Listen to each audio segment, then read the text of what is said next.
Les téléphones, on va les mettre dans le monde silencieux. C'est très important. Chère maman, chères sœurs, distingués invités, c'est avec un immense plaisir et une joie sincère que nous vous souhaitons la bienvenue à cette belle journée dédiée à la femme à l'occasion du 8 mars, Journée internationale des droits de la femme. Aujourd'hui, nous célébrons la femme dans toute sa grandeur, mère, épouse, travailleuse, battante, protectrice de la famille et gardienne de la vie.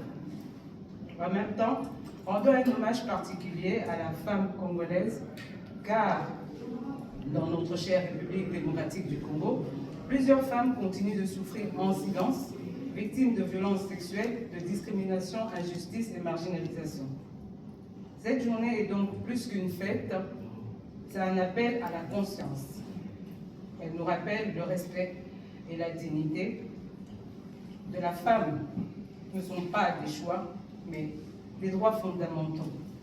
La Ligue des femmes de l'Union sacrée Benelux se tient aux côtés de toutes ces femmes courageuses, celles qui ont été brisées, afin de redonner espoir et encourager toute notre société à s'unir pour construire un avenir où la femme congolaise sera écoutée, protégée et valorisée. Ensemble, unissons nos voix et nos forces. Ce combat n'est pas seulement celui des femmes, c'est celui de toute une nation qui veut la paix, la justice et le respect de la vie. Que vive la femme à travers le monde entier, que vive spécialement la femme congolaise en ce jour. Que vive notre vie.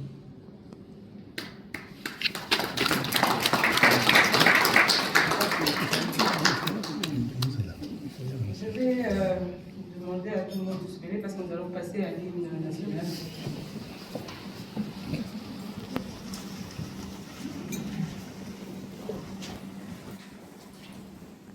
Debout, Congolais, unis par le sang, unis dans l'effort pour l'indépendance. Dressons nos fronts, longtemps courbés, et pour le beau, prenons le plus bel élan, dans la paix au peuple ardent. Par le lardeur, nous bâtirons un pays plus beau qu'avant, dans la paix citoyen. Entonnez l'hymne sacré de votre solidarité, fièrement saluez l'emblème d'or de votre souveraineté. Congo, donc béni Congo, désalé Congo, ton pays Congo, bien-aimé Congo, nous peuplerons ton soleil, nous assurerons ta grandeur. 30 juin au doux soleil, 30 juin, jour sacré, sois le témoin, jour sacré de l'immortel, serment de liberté, que nous léguons à notre postérité.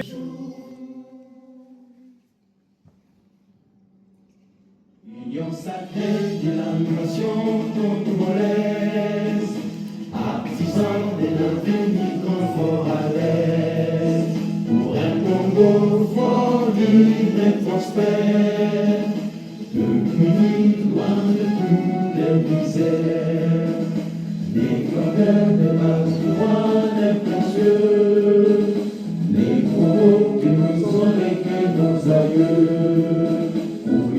D'une histoire commune, sans la haine, sans division aucune, pour s'unir comme un seul homme, l'Issaga, Konsakala, Boboko, Kinkwagi, Betomada, Kivamosu, nous s'unir notre avenir de l'homme.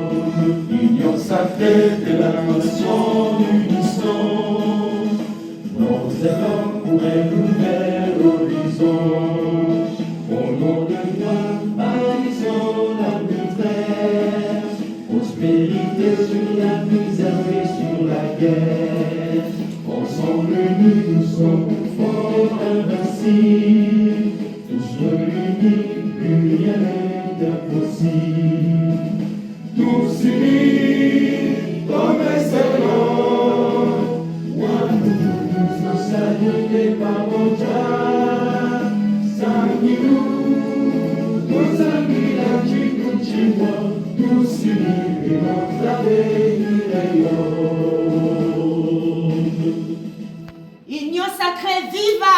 Viva! L'union sacrée, viva! Viva! Femmes de l'union sacrée, viva! Viva! Viva! Viva! Nous sommes du bon côté de l'histoire. Maboko pour la bilo moko.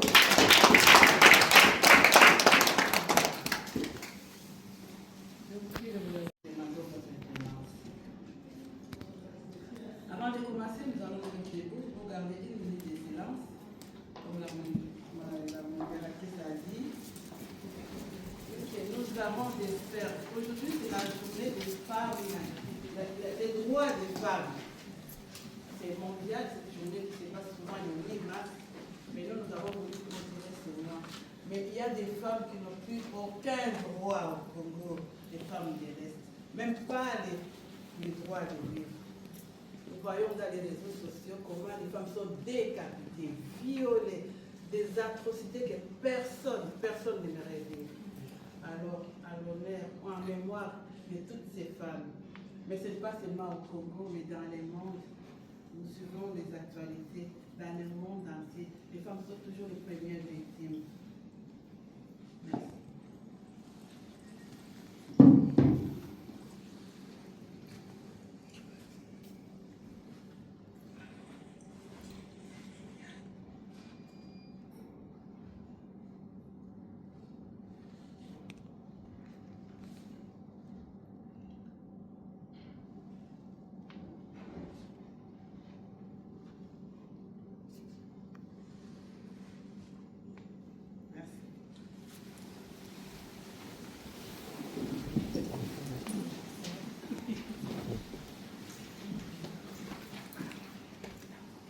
Cher honorable Christophe Koolo, membre du Présidium de l'Union sacrée pour la nation et représentant personnel du professeur André Mbata, secrétaire permanent de l'Union sacrée de la nation, que nous saluons. Je sais qu'il voudrait être avec nous, mais compte tenu de son agenda chargé au pays, il est là avec nous de cœur, comme on peut le dire.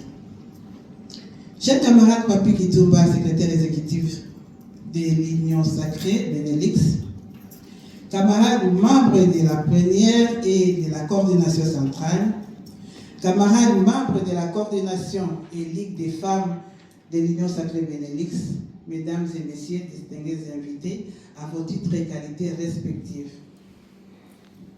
Nous sommes honorés de vous avoir au milieu de nous pour clôturer ce mois de mars. Mois dédié à la lutte pour les droits de la femme. Je vais m'arrêter un peu ici.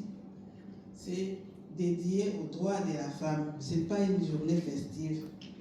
C'est une journée où nous devons continuer la lutte. Les femmes se sont tellement battues pour arriver à ce que nous sommes aujourd'hui, les droits que nous avons aujourd'hui. Mais ce que je peux épingler ici, en Afrique, la femme avait beaucoup de droits. Il y avait des reines dans nos royaumes. Donc, l'Afrique a été un peu en avance par rapport à d'autres continents. Longtemps ignorée, la femme s'est bâtie et avoir la position qu'elle occupe aujourd'hui. Notre thème porte sur les droits, le leadership et l'autonomisation de la femme congolaise. Chères sœurs congolaises, chers camarades, chères femmes et filles de la diaspora, mesdames et messieurs, nous sommes ici, loin du pays de nos ancêtres. Mais les Congo battent toujours dans nos cœurs. Nous sommes en Belgique, terre d'accueil, terre d'opportunité, mais aussi terre où nous devons encore nous battre pour que notre lumière ne soit pas cachée sous les boissons. Aujourd'hui, je vais vous parler de 3 piliers qui sont entre nos mains. Nos droits, notre leadership et notre autonomisation. Nos droits. Nous ne les réclamons plus, nous les exerçons. Chers sœurs, en République démocratique du Congo, beaucoup de nos mères et de nos sœurs vivent encore sous le poids des coutumes qui nous réduisent au silence. Mais ici, en Belgique, la loi est claire. Nous avons les droits à l'éducation sans limite. Nous avons le droit de travail égal au salaire égal. Nous avons le droit de dire non à toute forme de violence physique, psychologique, économique ou sexuelle.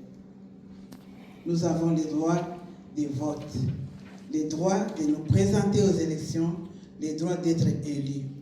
Pourtant, trop souvent, nous hésitons encore. Nous nous disons, mais chez nous, ce n'est pas comme ça. Non, mes sœurs, chez nous, c'est comme ça. Maintenant, parce que nous sommes ici, nous sommes la génération qui peut changer les récits. Chaque fois qu'une Congolaise dépose plainte pour violence conjugale, chaque fois qu'une mère inscrit sa fille à l'université sans demander la permission de qui que ce soit, chaque fois qu'une femme refuse un mariage forcé, nous affirmons nos droits. Utilisons les associations, les maisons des femmes, les avocates congolaises en Belgique, les centres d'accueil. Nos droits ne sont pas une faveur, ils sont notre bouclier. Nous avons des députés nationaux congolaises et nous avons des conseillers communaux. Soyons plus nombreuses dans la diaspora et créons nos propres réseaux, pas seulement pour danser les dongolos, mais pour financer des projets au pays, pour soutenir nos sœurs restées au Congo, pour former nos filles. Je vous le dis avec force, le leadership n'a pas de sexe, il a du courage. Et nous, femmes congolaises, nous avons du courage à revendre. Nous venons d'un peuple qui a survécu à l'esclavage, au colonialisme, aux guerres. Si nous avons survécu à cela, nous pouvons diriger des conseils d'administration, des ONG, des partis politiques, etc. L'autonomisation. De l'indépendance à la liberté financière et intellectuelle.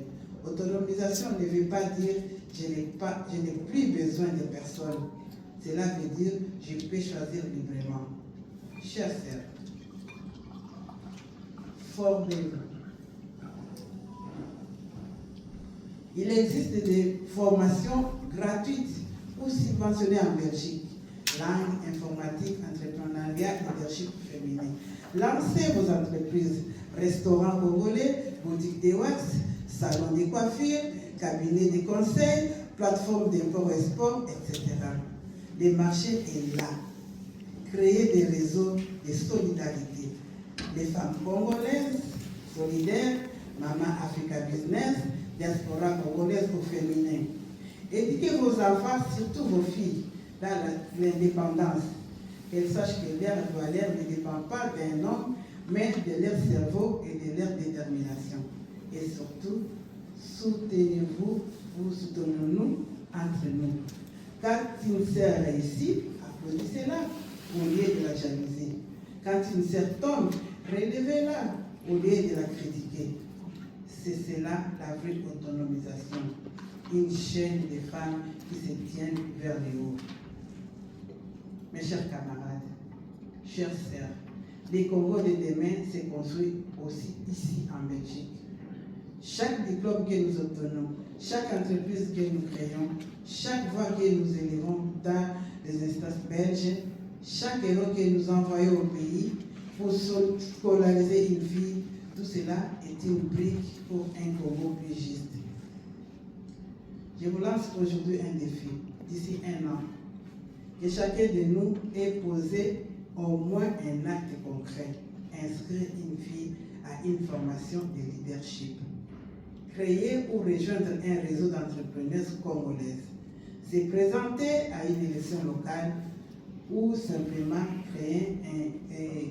oser dire non à une injustice qu'elle acceptait hier. Parce que nous ne sommes pas seulement des femmes de la diaspora, nous sommes des ambassadrices du changement. Nous sommes les filles des mères courage. Nous sommes des mères de la nouvelle génération congolaise. Nous sommes les yeux et les oreilles de son Excellence Félix Antoine Tshisekedi Tshilombo, président de la République, chef de l'État, champion de la masculinité. Que Dieu bénisse chacune de nous, que Dieu bénisse la femme congolaise, Que Dieu bénisse notre beau Congo et notre Belgique d'adoption. Que Dieu bénisse notre président Félix-Antoine Tshisekedi Tshilombo ainsi que sa charmante épouse Maman Denise Nyakiro, femme du grand cœur. Union sacrée, viva! Viva! Union sacrée, viva! Viva! La femme de l'Union sacrée, viva! Viva! Viva! Viva! Nous sommes du bon côté de l'histoire.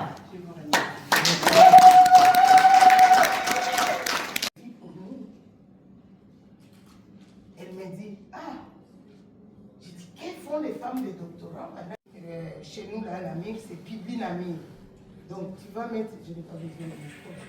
Tu dois mettre ton nom dans le Pibli Namir. Et là, le Pibli Namir, les gens vont commencer à t'appeler. J'ai dit, ils vont m'appeler pour faire quoi? J'ai dit, tu dois nettoyer à gauche, à droite. Et comme ça, les jours où on rentre au Congo, on aura des conteneurs d'histoire. J'ai dit, nous devenons des boys.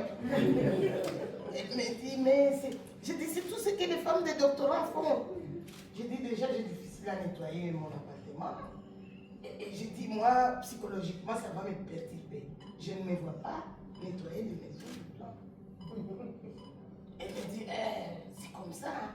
J'étais perturbée de rentrer chez elle à Liège. Mais moi, j'étais mal. Mon mari arrive la nuit. Je lui dis, chère amie, il paraît que je vais devenir boy. Boy de qui? Je vais faire parler de nettoyage. Et d'ailleurs, je ne sais même pas comment on nettoie. Moi-même, j'avais des personnes de maison. Elle me dit, non, tu n'es pas obligé. J'ai dit, explique-moi un peu, la bourse, c'est quoi? Elle dit, nous sommes boursiers de l'AGCD. La bourse, c'est 12 000 francs belges à l'époque. Comme on a des enfants, on a 8 000 francs pour les allocations. Et j'ai dit, ça représente quoi? Nous pouvons payer notre appartement et puis nous allons manger, c'est tout. J'ai dit, en tout cas, pour ça, moi, je ne deviens pas boy. Mais est-ce que je vais dormir ou regarder le fait de l'amour pendant 4 ans, 5 ans? Je vais devenir folle aussi. Je dépose les enfants et puis je rentre. J'ai dit, quelle image on veut nous donner? Un jour, je lui dis, moi, je dois faire quelque chose. Il dit, tu vas faire quoi? J'ai dit, je rentre au bureau de l'AGCD. Je vais poser. Nous n'avons pas le droit d'étudier, nous n'avons pas le droit de faire quoi que ce soit, sauf travailler en noir comme des boys. Moi, ça, je ne ferai jamais. Je me souviens que j'ai des cousines et des amis qui ont dit, qu'est-ce qu'elle est paresseuse? Elle n'aura jamais de bijoux. On a dit ça même au village, que les gens m'appelaient pour dire, il paraît que tu refuses d'aider ton mari. J'ai dit, je suis allée à l'AGCD, je trouve la dame, Madame Cécile, je n'oublierai jamais son prénom. Elle me reçoit, elle dit, Madame, qu'est-ce que vous venez faire? J'ai dit, je viens vous poser une seule question. Mon mari fait son doctorat et moi, je fais quoi? La dame qui dit, je suis à 3 ans de ma pension. Toute ma vie, j'ai encadré les familles des docteurs. Que font les femmes en effet? Personne ne m'a jamais posé cette question, madame. Elle a appelé son chef, tout le monde, ils sont venus me regarder. Vous voulez faire quoi? J'ai dit, je vais étudier ou je vais travailler. Quand on épouse un docteur, donc on n'est pas imbécile quand même. On l'a croisé quelque part dans les études ou quoi. Et donc, pour vous, les femmes doivent rester vraiment comme ça. J'ai commencé à haïr la Belgique, j'ai dit, quel monde sexiste.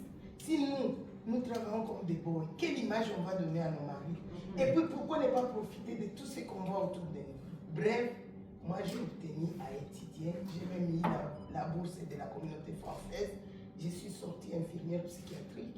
Et l'année même, j'ai obtenu des travaux. Puisque mon dernier stage, où je suis allée, on a apprécié mon approche un peu. J'ai apporté quelque chose là. Ils m'ont dit, tu fais quoi après ton diplôme? Je dis, comme tout le monde, je vais travailler. Et là, ils m'ont dit, dès que tu as ton diplôme, tu viens. Je vais avoir mon diplôme le 30 juin. Les premiers, je me présente. On me fait signer un contrat à durée indéterminée en psychiatrie aiguë, là chez nous à la main.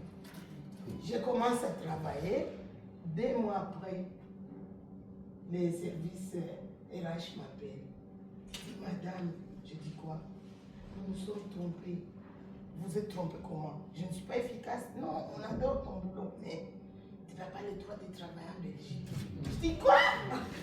Oui, puisque ton séjour dépend de ton mari, gna, gna, gna, gna, gna, gna. Donc ces histoires-là commencent depuis longtemps. J'ai dit, mais là, j'ai fait quoi? J'ai fait mon travail. Non, non, non. Les directeurs, ils font une réunion, ils disent, c'est injuste. Cette dame, pourquoi est-ce qu'on ne peut pas l'engager?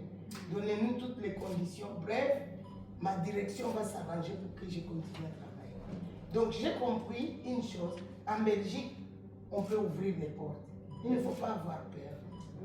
Les femmes aux 1000 bras que nous sommes, ce sont ces femmes courageuses, ce sont ces femmes qui portent l'Afrique. Ces femmes qui portent sur la tête, sur les dos et tout. Qu'est-ce qu'on est fier de faire partie de cette race?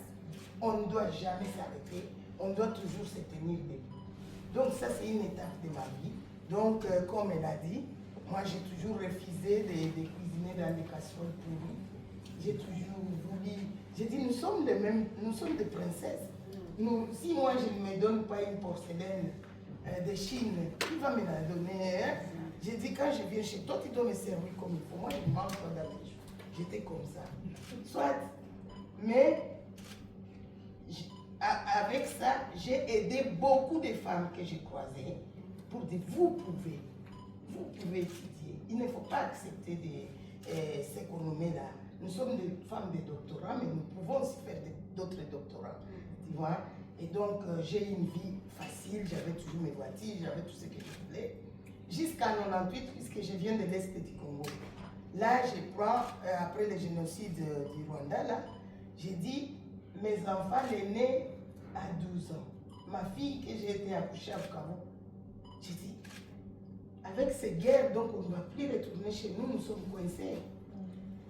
J'ai économisé pendant un an, et un jour je me lève, je dis, j'amène mes enfants en vacances. Il faut que mes enfants voient les lacs Kivu, ce n'est pas possible. Je ne vais pas faire des enfants qui vont penser que nos repères, c'est les Noirs américains, ou nos repères, je ne sais pas c'est quoi. Moi, en tant qu'infirmière psychiatrique, la psychologie de mes enfants, et il faut que quand je pleure, mes enfants puissent savoir pourquoi je pleure. Ou quand je dis maman, qu'ils ne disent pas, ton papa a appelé, ça fait mal. Parce que les enfants qui sont nés ici, ton papa a appelé. Maman, ton papa a appelé, mais tu n'étais pas là. À l'époque, on avait le téléphone. Vous appelez mon papa, ton papa. C'est votre grand-père. Et tout ça, moi, me traversait. Et donc, je paye les billets d'avion à 98, je pars, je vais à Bukavu. Malheur. La guerre du 2 août 1998 va chambouler ma vie. Je vois les Rwandais qui entrent chez moi avec des chars qui nous malmènent. On ne sait plus où se mettre. C'est la guerre totale. Je me retrouve avec mes 3 enfants sous les champs de bataille. Je ne vous dis pas, j'ai pleuré. J'ai dit, qu'est-ce que c'est ces cauchemars? Moi, on ne peut pas me dire que ce n'est pas les Rwandais. Moi, j'ai vécu ça. En 98, je me suis retrouvée de l'autre côté. Impossible de rentrer en Belgique. Impossible de passer par Kinshasa. Coincé. 2 semaines après, mon papa me dit, qu'est-ce qu'on va faire? Il n'y a plus du pain. Les enfants qui viennent de l'Europe commencent à manger les maniocs. Je dis non qu'à manger les maniocs. J'ai dit, je suis révoltée. Comment est-ce que nos voisins peuvent nous tabasser? C'est quoi cette histoire? Papa dit, ma fille, tu veux quoi? Tu n'es pas belge. J'ai dit, je ne suis pas belge. Je n'ai jamais eu envie de devenir belge. Mais tu travailles en Belgique, tu as acheté une maison en Belgique. Mais là, on va faire quoi avec ces enfants? J'ai dit, nous sommes chez nous, nous vivons cette guerre. Et je vous dis que papa m'observe encore. Une semaine après, il me dit, ma fille, tu dois, j'accepte. Toi, tu veux la guerre. Tu veux rester ici, te battre avec nous. Je dis oui. Mais tes 3 enfants-là n'ont pas demandé ça. Ramène tes enfants en Belgique et puis reviens dans la guerre. Et est-ce que vous savez ce que j'ai fait? Depuis ces jours-là, je suis en guerre avec... Je suis au Congo, je suis en guerre, je ne sais pas comment je vais faire. Et le temps passe. Non. Ah ouais. Donc, je suis en... Ça va le micro là? Oui? Oui, il faut l'allumer. Il faut l'allumer, je pense. Hein? C'est où? Ça marche déjà. Ça marche? Ok. Donc, depuis ces jours-là, jusqu'à aujourd'hui, mon peuple a tout fait pour que moi je parte. Puisqu'on avait rapatrié les Belges, on ne pouvait pas. J'étais résidente, mais je n'avais pas la nationalité belge. Ce qui fait que c'est ma population, les gens de chez moi, j'ai croisé des filles puisqu'on ne pouvait plus aller en voiture, quoi. Ils me disaient, Léa, qu'est-ce que tu fais là? Je dis, quoi? Mais je suis chez nous. Et les balles qui passaient, on se plongeait, on dormait. Je dis, c'est vrai. Et beaucoup de filles m'ont dit, toi, Dieu t'a déjà choisi pour être de l'autre côté. Va dire ce que nous subissons, toi. Et ils ont fait un couloir. Mais ce couloir-là doit me faire traverser les Rwanda. Wow. Ironie du sort. Donc on va se camoufler pour traverser. Bref, je vais arriver ici. Mais depuis 98, mon cœur, ma tête, mon être humain se trouve là. Ces images-là que j'ai vues. J'ai commencé à témoigner avec mes enfants. On a dit, tu as été traumatisé les enfants. Non, mes enfants ont vu la vérité de la vie. Ils ont vu la beauté de notre pays. Ils ont vu la beauté du lac Kivu. Ils ont vu la richesse de notre pays. Et ils ont vu la guerre de notre pays. Et mes enfants aujourd'hui, ils ont choisi des métiers pour travailler au Congo. J'ai mon fils qui est en Afrique. C'est vrai, il travaille pour les multinationales. Mais il est là, il fait. Donc cette guerre aussi a créé quelque chose dans leur personne. Et donc, depuis 2000, j'ai commencé à me demander comment travailler au Congo. Tout m'a tiré pour le Congo. On faisait des colis, on faisait ça à la maison. On faisait des tours des écoles pour témoigner de la guerre là-bas. Et finalement, j'ai obtenu que la ville de Namur puisse faire un jumelage avec la commune de chez moi. Et quand je suis allée donner le nom de ma commune à Bukavu, un ami m'a dit, ah non, ça c'est une zone rouge. On ne peut pas y travailler. J'ai dit, comment vous ne pouvez pas y travailler? Ils m'ont dit, non, Béa, on ne peut pas t'accompagner là, c'est une zone rouge. C'est à cette époque-là que j'ai compris que nous étions presque balkanisés. Pour appeler mon papa, je faisais 00250. J'ai pris conscience que quelque chose de mauvais est en train de se passer. Mais je me suis dit, je vais accepter ces jumelages, mais on va à Kinshasa. Donc, je vais accepter de jumeler avec une commune de Kinshasa qui est Massina.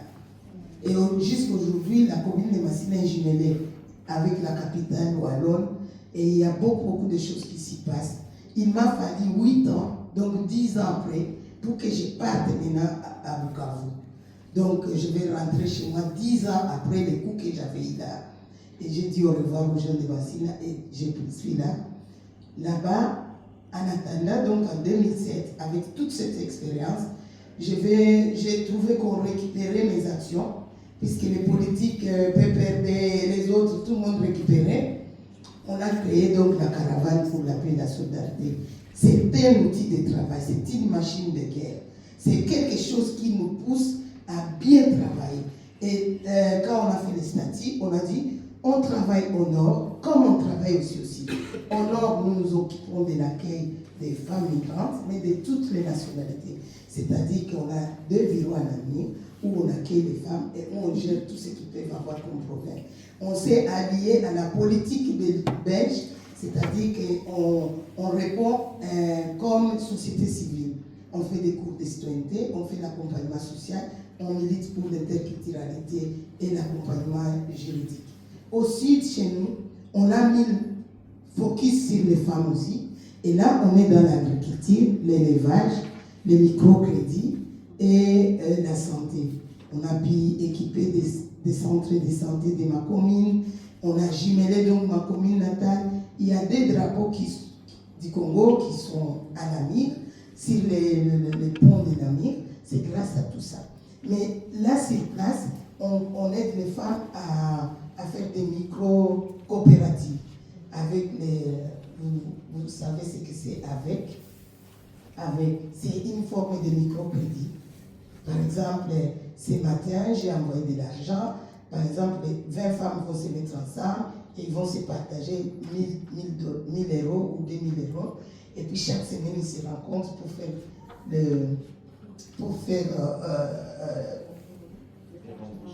oui, ça les aide à monter ensemble.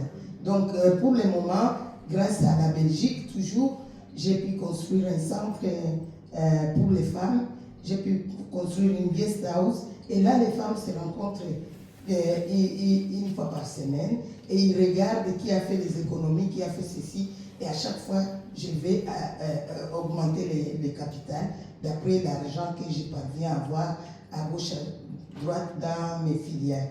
On travaille avec Wallonie-Bruxelles International. Au niveau des villages, on a fait des solidarités à partir de la chèvre. C'est-à-dire, je peux arriver dans un village, il y a 30 femmes, je vais donner 20 chèvres.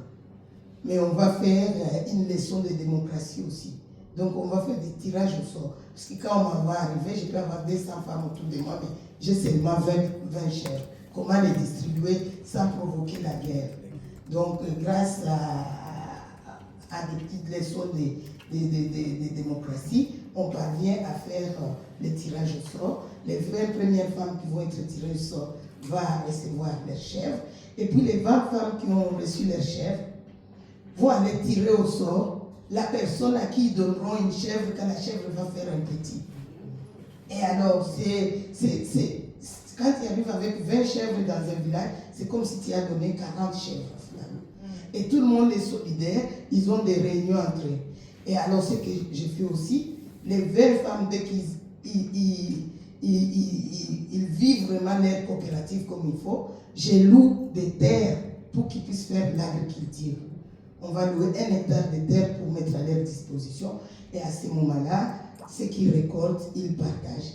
Par exemple, ils vont faire 1 tonne de haricots. Il y a 500 kilos qui va être vendu sur le marché pour alimenter leurs caisses. Et 400 kilos va être distribué entre eux pour manger à la maison. Et 100 kilos pour la semence. Et parfois, je dis, prenez et mangez la semence et je redonne une autre semence à une autre saison. Ça aide vraiment les femmes à être ensemble et à s'autonomiser. Ces femmes ont mis le bras, ces femmes courageuses, qui avec très peu, ils y arrivent. J'avais commis des erreurs. Avant, je croyais qu'il faut donner 5 000 pour lancer les gens ou quoi. Et tout a échoué. Mais avec des petits montants, je vous dis, les femmes s'en sortent très bien. Donc, il ne faut pas attendre, je ne sais pas quoi, des miracles pour commencer à aider les gens. Il faut travailler du jour au jour. Au niveau de l'eau, dans nos villages, les mamans vont à la source pour aller puiser de l'eau. Et j'avais demandé à beaucoup de femmes pourquoi ils n'avaient pas étudié. La plupart ont dit que j'avais des corvées d'aller chercher de l'eau et tout ça. Ça m'a donné des idées. J'ai dit, qu'est-ce qu'on peut faire? Donc, on a un projet d'addiction d'eau. C'est-à-dire, on travaille ça avec des comités des villages. Tu vois, dans les villages, ceux qui connaissent Bukavu, Kabare, Mobero et tout ça. Et donc, avec l'addiction d'eau, moi je viens ici, je cherche l'argent. Je réponds à des appels à projets. Quand je collecte des données, je vois les difficultés. Après, j'écris des projets à Wallonie-Bruxelles International. Et ça, l'eau, c'est une priorité pour sauver les femmes. Et donc, je travaille ça avec les comités du village. Je vous dis, vous n'avez pas d'eau. Vous faites 6 km pour aller puiser l'eau à la source. Qu'est-ce qu'on peut faire ensemble? Bon, donc, nous, là, au Bouchi, on ne doit pas forer. On doit aller chercher l'eau. Donc, moi, je vais chercher des sous pour les tuyauteries, la plomberie, la maçonnerie et tout ça. Mais les villageois vont aider. Pour décider l'itinéraire, pour décider, puisqu'il ne t'en fait pas, si tu viens au village, tu veux faire ça, quelqu'un peut dire, pourquoi ça passe chez moi? Et ça devient compliqué. Donc, eux-mêmes, ils décident de l'itinéraire, eux-mêmes, ils décident de l'entretien, et moi, je finance tout. Et ils vont aider, les mamans vont aider pour creuser, pour donner la voie. Donc, quand on arrive dans un village, on met un point d'eau. Ce point d'eau peut servir 800 familles. Et puis, on tire encore là, on va dans un autre village plus loin, 800 familles. Par an, nous mettons 3 points d'eau. Et là, la guerre, je crois on peut compter une vingtaine de points d'eau qu'on avait déjà fait. Mais avec cette guerre, on est un peu embêtés. Donc, ce sont des travaux comme ça que je voulais partager avec vous. N'attendez pas d'être millionnaire pour aider les gens. C'est vraiment tout d'abord cette volonté volontaire, viscérale. Et ça n'empêche que nous sommes des filles qui travaillons dans l'ombre pour que les choses changent. Moi, je viens de la capitale wallonne, c'est là où vient le ministre des Affaires étrangères. Je sais comment je lui parle. Je sais comment je réclame la résolution 2773. Je sais comment je lui dis dans les lois, c'est le peuple veut que ces gens-là partent chez eux. Je suis une militante des droits des femmes, je suis une guerrière et je ne me laisse pas faire. Merci.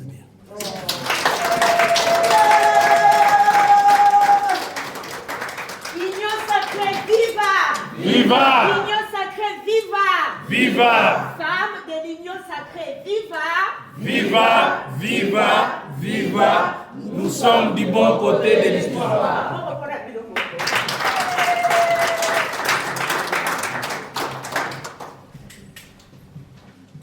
Un très beau parcours. Là, nous allons maintenant passer à notre camarade qui va aussi faire partager avec nous son parcours ici en Europe. Donc, c'est le camarade Cécile Maemba.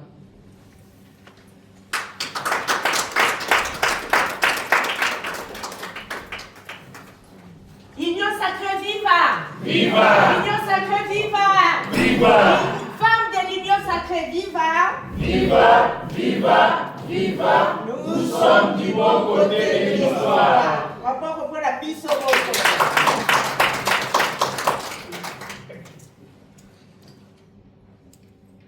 Voilà.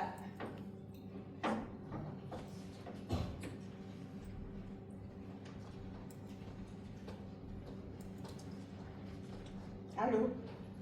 Vous m'entendez?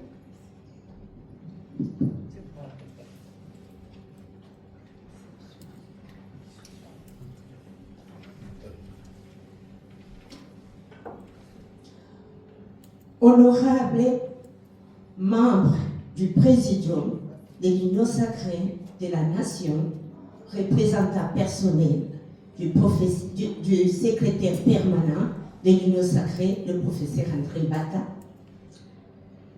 messieurs les secrétaires exécutifs de l'Union sacrée Benelux,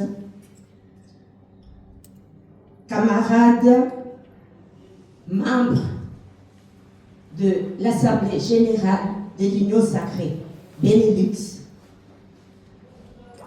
camarades femmes de la Ligue des femmes de l'Union sacrée Benelux, chers invités, à vos titres et qualités, bonjour. Bonjour. Je voudrais d'abord que nous puissions applaudir fortement les deux femmes fortes qui nous ont partagé, témoigné leur expérience qui était vraiment poignante, qui nous a vraiment parlé. Et c'est comme si nous nous sommes concertés avant de pouvoir prendre la parole ici. Donc là, je voudrais vous parler d'un parcours, les parcours d'une femme.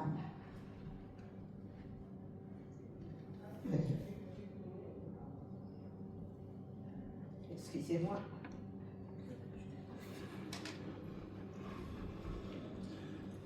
Voilà. Les parcours d'une femme. Une femme comme tant d'autres. Et pourtant, une femme absolument unique. Elle a fait des études supérieures au pays. À l'UPN Pinza. Aujourd'hui, c'est devenu UPN, mais à l'époque, c'était IPN, Institut Pédagogique National.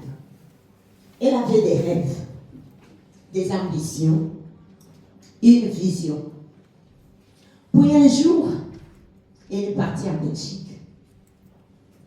En Belgique pour une formation. Elle pensait y rester quelques mois. Elle ne savait pas encore que ce voyage allait devenir un exil. À cause de ses prises de position politiques, elle ne pouvait plus rentrer. Son droit de séjour lui a été retiré. Elle a demandé l'asile. Elle a reçu ordre a pris ordre de quitter les territoires. Et soudain, tout ce qu'elle connaissait s'est effondré. Pour survivre plutôt, elle a accepté des petits boulots. Maman Péa a dit non, moi je ne peux pas faire l'équipe. Mais elle l'a accepté. Elle a accepté des petits boulots d'aide ménagère. Elle, des actrices, des masters en pédagogie. Elle, la femme de savoir. Elle, qui n'avait jamais tenu une serpillière depuis sa vie professionnelle et d'épouse. Elle a travaillé jusqu'à s'abîmer le dos, jusqu'à développer une hernie discale aiguë. Mais même blessée, même épuisée, elle a continué parce qu'elle devait se battre pour faire venir ses enfants et son mari rester au pays. Parce qu'une mère ne renonce jamais. Dans notre culture, nous le savons. On dit, tu ne peux pas envoyer ta femme en Europe, arriver là-bas, va besoyer. Ce sont les hommes qui font venir les femmes, n'est-ce pas, mesdames? Ah. Ça a toujours été les hommes qui font venir les femmes en Europe. Et les femmes, lorsqu'elles arrivent, selon les dictons, elles changent de camp. Mais cette femme ici, pour survivre, elle a accepté des petits boulots, comme je l'ai dit tout à l'heure. Elle s'est abîmée, elle a abîmé son dos, je l'ai déjà dit, mais elle n'a pas renoncé. Une petite parenthèse, elle se souvient d'un jour qui lui reste gravé dans le corps. Il faisait froid. Elle courait sous la neige, sur ces trottoirs glissants, du côté de Stene-Kerzen. Elle courait pour ne pas rater le bus de lait. Vous savez, mais ce jour-là, ses pieds ont glissé. Ses pieds ont glissé et son corps a basculé. Et elle est tombée lourdement. La neige froide collée à son visage. La douleur fulgurante dans son dos. Elle n'arrivait plus à se relever. Elle n'arrivait plus à courir. Elle a vu le bus arriver. Elle a essayé d'étendre la main, mais le bus est passé. Alors elle a pleuré. Pleuré de douleur, de fatigue, de solitude. Elle pleurait parce qu'elle savait qu'elle allait rester là, dans ce froid glacial, pendant 1 heure entière avant le prochain bus. 1 heure à se demander si sa vie allait toujours ressembler à cela. Mais ce qu'elle ne savait pas encore, c'est que cette chute, ces froids, ces larmes allaient devenir le carburant de sa résilience. La preuve qu'elle pouvait tomber, oui, mais qu'elle se relèverait toujours. Revenons à notre paragraphe précédent afin de poursuivre notre récit. C'est avec ces petits boulots, ces heures arrachées à la fatigue, qu'elle a réussi l'impassable, faire venir ses enfants en Belgique. Les réunir, les protéger, les serrer contre elle. Enfin, ces jours-là, malgré la douleur, malgré l'incertitude, elle a senti son cœur redevenir vivant. Grâce à son avocat, elle a obtenu un droit de séjour temporaire. Vous comprenez, quand elle travaille, comment est-ce qu'elle a eu ce travail? Inutile de le dire ici, vous savez comment on fait. Un souffle, une petite fenêtre d'heure. Mais 4 ans plus tard, cette fenêtre s'est refermée. On lui a retiré même ce droit fragile. Plus de revenus, plus de sécurité, des douleurs non-mères, des enfants en charge, et cette question qui résonne comme un cri. Comment vais-je faire pour continuer à vivre avec mes enfants? C'est alors qu'elle s'est souvenue qu'elle avait une force, une compétence, un trésor intérieur que personne ne pouvait lui retirer, ni un bout de papier. La pédagogie. Vous vous souvenez? Elle a fait les études à l'Institut pédagogique national. Elle s'est rappelée qu'au pays, elle payait un précepteur pour son fils. Alors, elle a observé, réfléchi, analysé.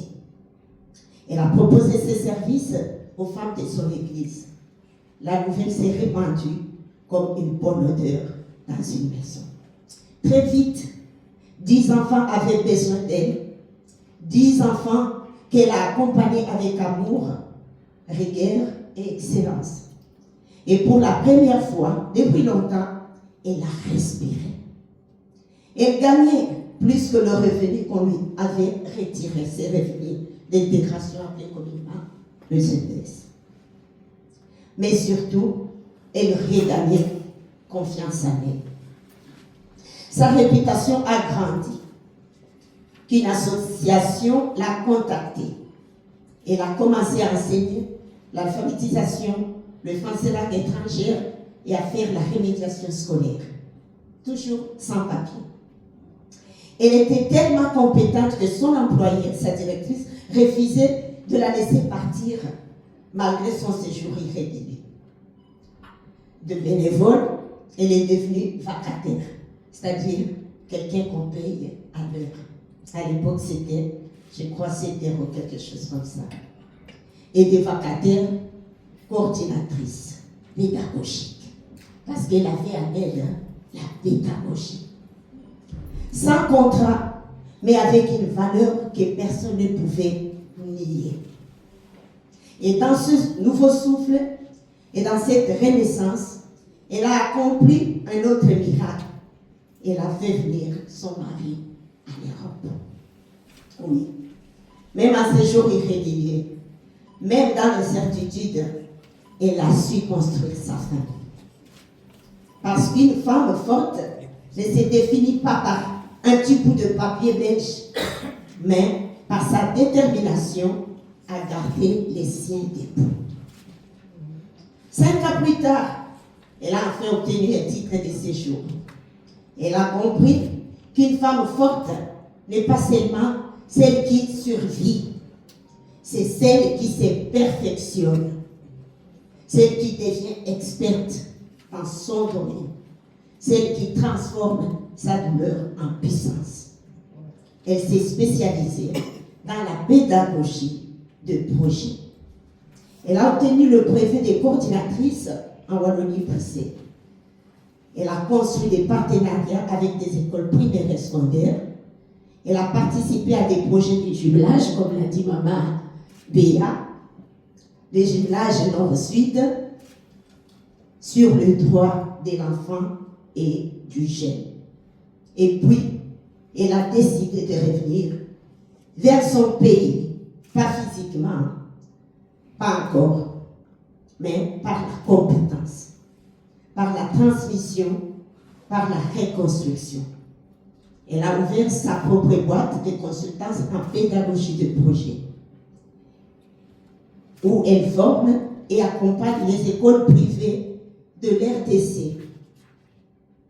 Elle contribue à son échelle à relever les niveaux de l'enseignement parce qu'elle croit que les compétences acquises ailleurs doivent servir ici, c'est-à-dire chez nous. Parce qu'elle croit en la vision du chef de l'État, surnommé le champion de la masculinité positive. Parce qu'elle croit qu'un pays se reconstruit par ses femmes, par ses enfants, par son école. Et ce n'est pas tout. Dans sa famille aussi, elle est un leader. J'ai entendu ici notre coordinatrice de la Ligue des femmes dire « Nous devons aussi enseigner à nos enfants comment être autonomes. » Et j'ai entendu la camarade Madame Béatrice parler de pouvoir partager avec nos enfants notre culture, les ramener à leurs racines, qu'ils sachent d'où plutôt ils viennent. Donc je disais, dans sa famille aussi, elle est un leader. Elle enseigne à ses enfants l'amour de la mère patrie. Elle leur apprend que la terre des ancêtres ne se trahit jamais, qu'on y investit, qu'on y revient toujours. Avec ses filles qui n'ont que 26 ans, qui ont terminé les études de droit ici, toutes elles sont gays, elles sont junées, elles ont un master en droit. Elles ont ouvert un bar à pâtes dénommé Ngandaya Pasta sur l'avenue Sendwe, numéro 48. Un symbole, un acte d'amour, un acte de foi. La camarade coordinatrice de la Ligue des femmes nous a dit ici, posons des actes concrets. Eh bien, ces filles sont arrivées ici en Belgique, elles n'avaient que 5 ans. Mais elles ne se sont jamais détachées de leur Congo natal.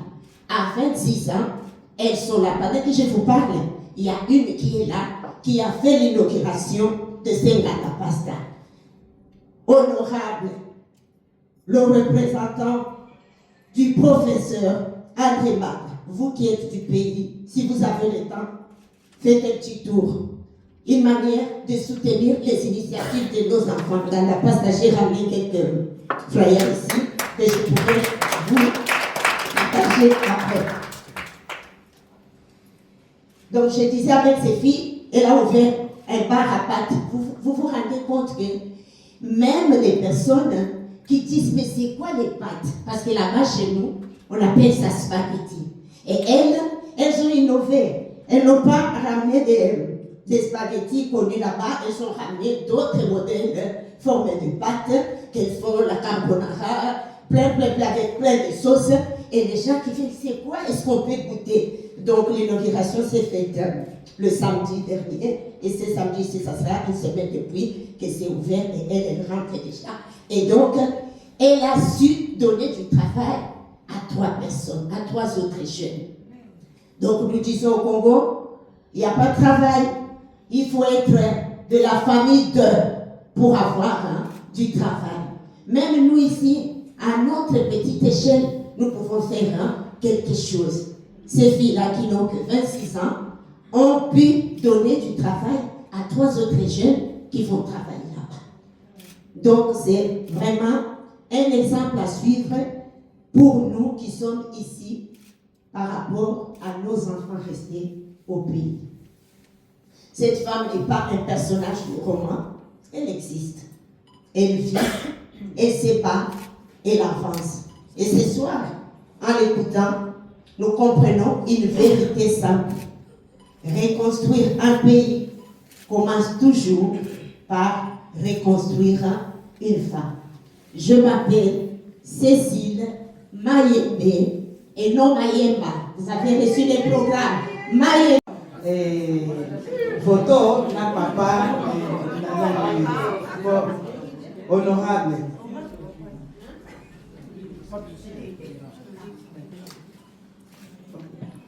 Attends-moi, moi je sais pas là.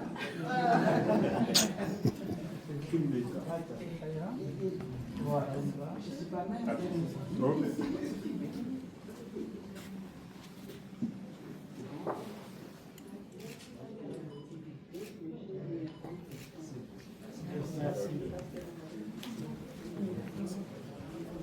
Esther, s'il vous plaît.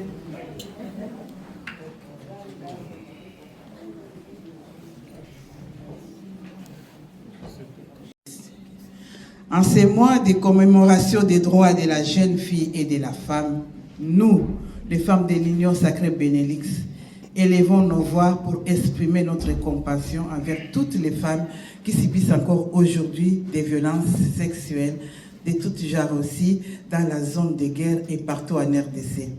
Nous disons non à l'utilisation des femmes comme armes de guerre. Nous disons stop à l'agression sanglante de la RDC par les Rwandais. Nous disons stop à l'occupation rwandaise à l'est de la RDC. Nous disons stop au déplacement massif de nos populations de l'Est. Nous disons oui à la paix. Nous disons oui à la promotion de la masculinité positive prônée par le président de la République, Félix Antoine Tshisekedi Tshilombo, président de la République, chef de l'État, haute autorité morale de l'Union sacrée, des politiques de l'Union sacrée. Enfin, nous exprimons notre gratitude envers le président de la République, Félix Antoine Tshisekedi, ainsi qu'envers le gouvernement pour leur engagement en faveur du respect de la parité homme-femme. Nous reconnaissons, notre reconnaissance va également à la première dame de la République démocratique du Congo, Madame Denise Nyakele Tshisekedi, pour son investissement dans la lutte contre les violences faites aux femmes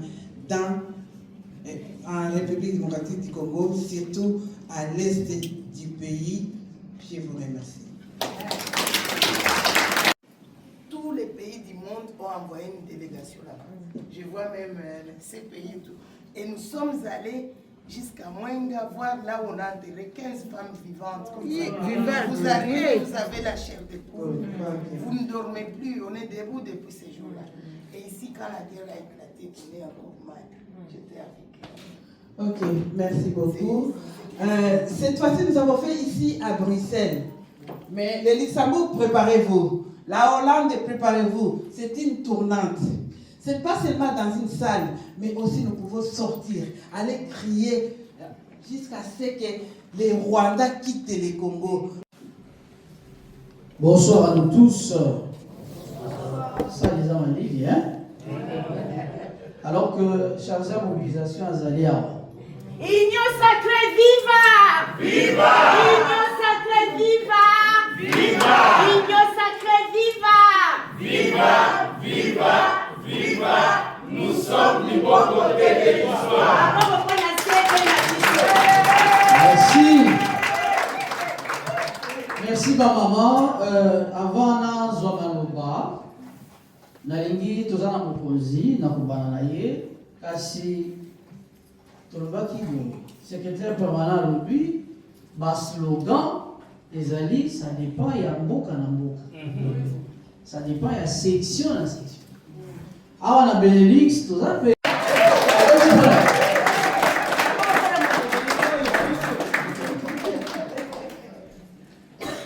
Merci beaucoup, CG. En fait, c'est la même chose comme Maman Cécile a fait. Mais nous, il faut rajouter le président de la République, parce qu'on oublie. Nous sommes du bon côté de l'histoire. L'Union sacrée, viva, viva, viva, viva.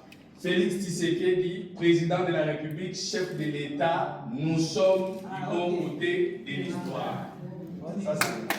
Bon, moi, on ne va pas rester assis. Hein. On va quand même un peu s'échauffer. C'est important. Maman Moléchou, c'est votre journée, c'est votre mois. Moi, je vais quand même profiter à cette occasion. Tu comprends le slogan? Union sacrée, viva, viva. Union sacrée, viva, viva. Viva, viva, viva. Félix Tshisekedi, président de la République, chef de l'État. Nous sommes du bon côté de l'histoire. Voilà.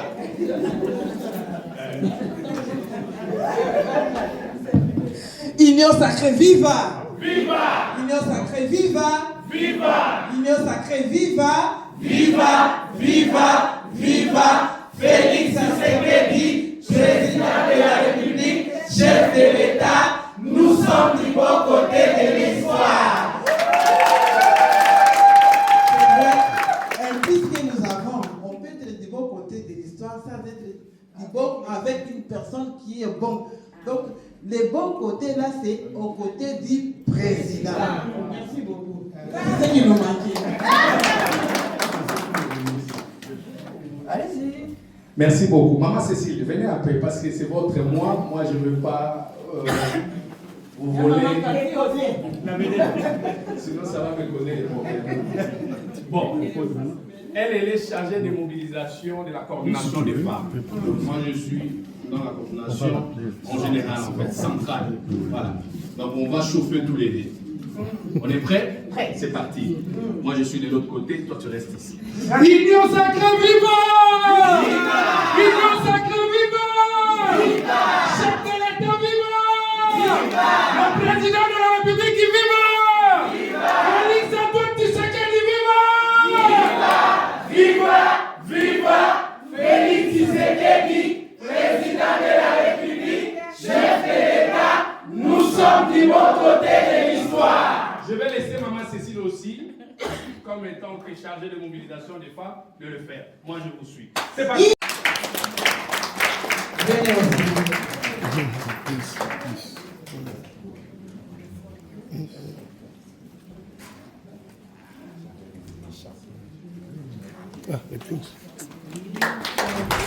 Elle vient aussi de très loin.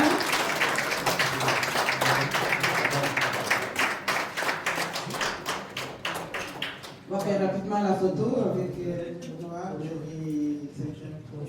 exécutif.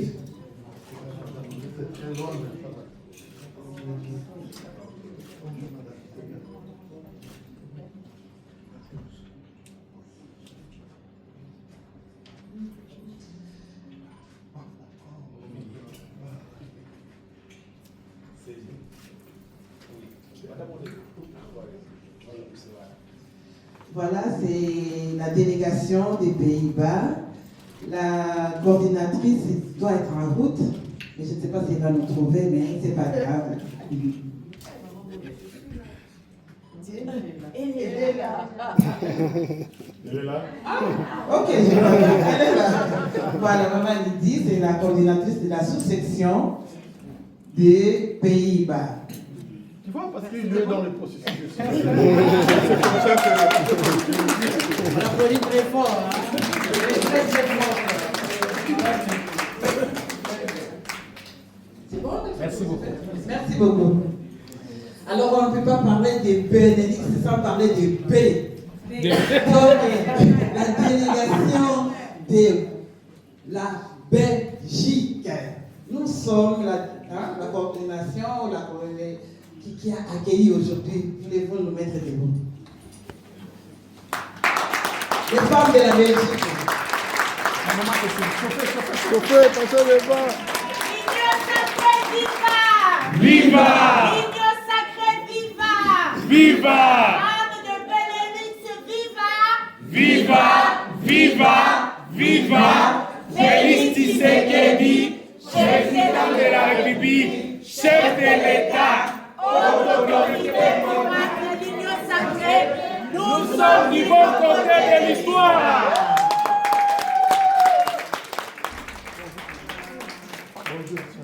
Bonjour. Entrez toujours.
Voilà, le président a entamé.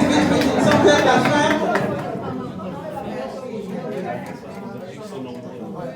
Des groupes. On fait deux groupes, hein? C'est bon. C'est avec le président de l'Assemblée. CG, président de l'Assemblée générale. prenez les photos avec les... L'écharpe. Ah, l'écharpe. J'ai oublié à la maison.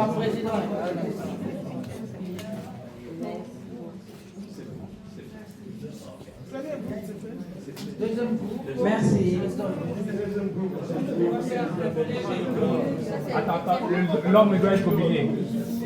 Non, je ne sais pas. À côté de...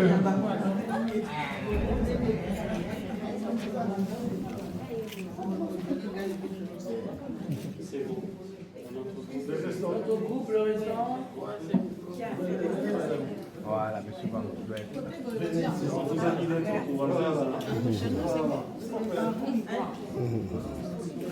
Je vous ai demandé, non, ton compte après.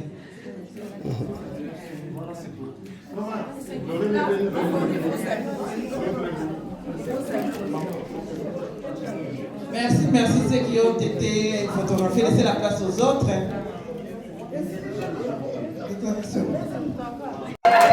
On va corriger.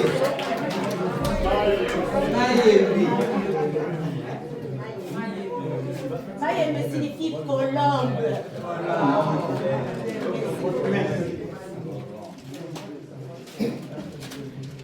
Là, nous sommes arrivés à la fin.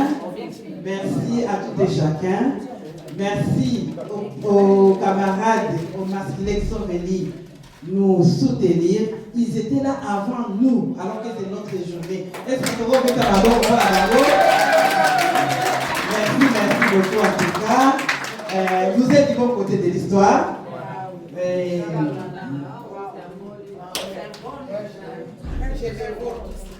Voilà, il y a les, en gros, les staffs de l'Union Sacrée, mais il y a aussi des camarades des partis politiques qui sont venus nous soutenir. S'ils sont là, ils peuvent se mettre debout, nous allons les applaudir très très fort.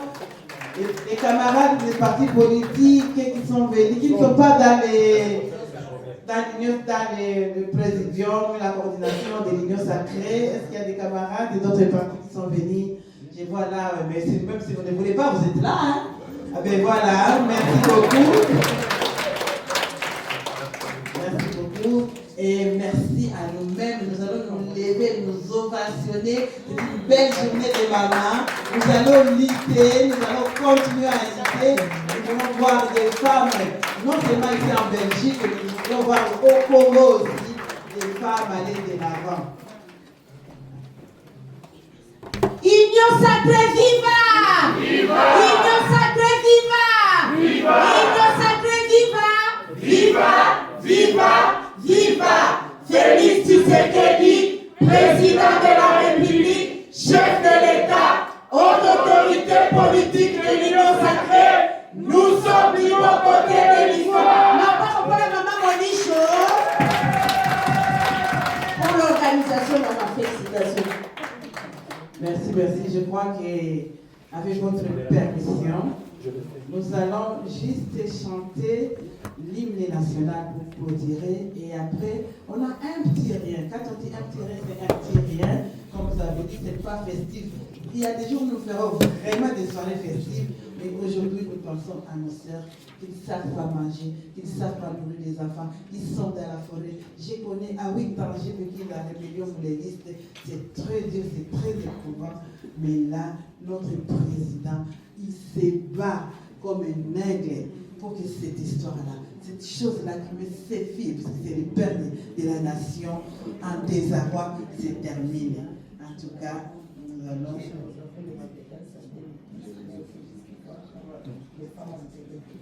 Ah oui, en 2010, nous sommes allés voir les femmes qui ces Rwandais ont enterrées vivantes. Oui. Nous sommes partis avec les femmes du monde entier. C'était... Oui. Allez inviter toutes les femmes du monde nous accompagner chez nous. Oui. Non.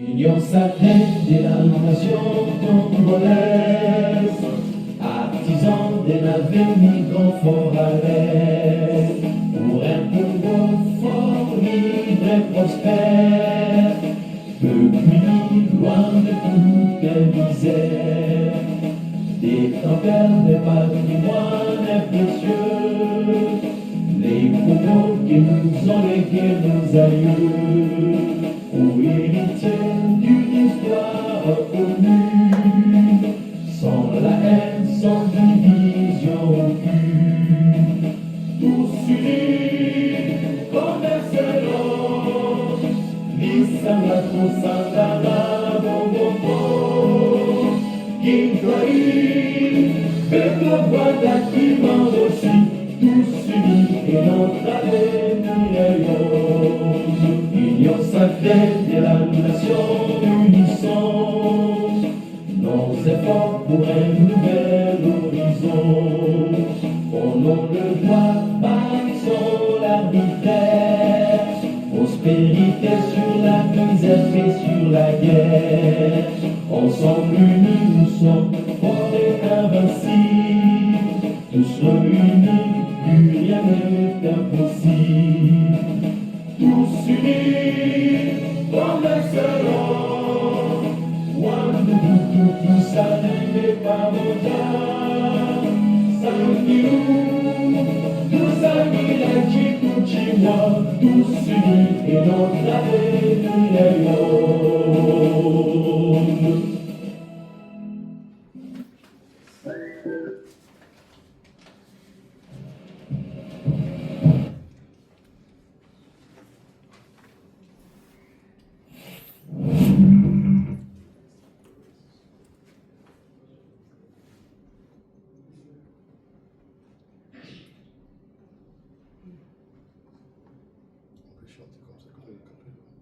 Debout Congolais, unis par le sang, unis dans l'effort pour l'indépendance.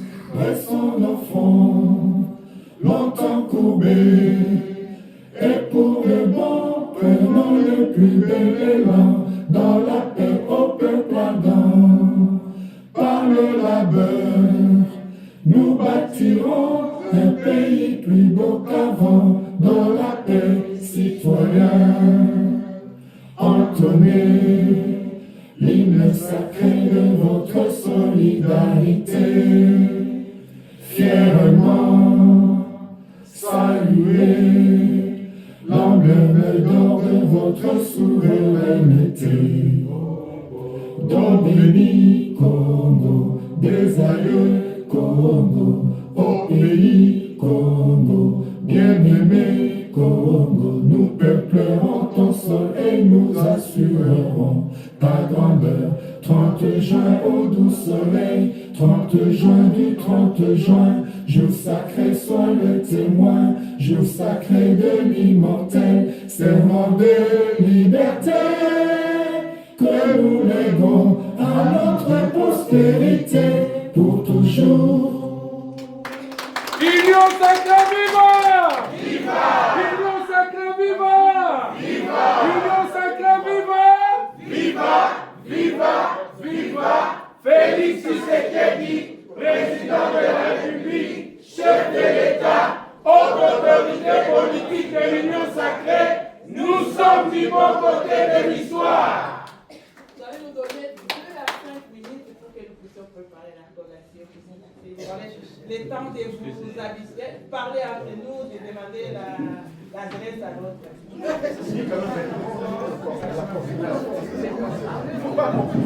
Alors,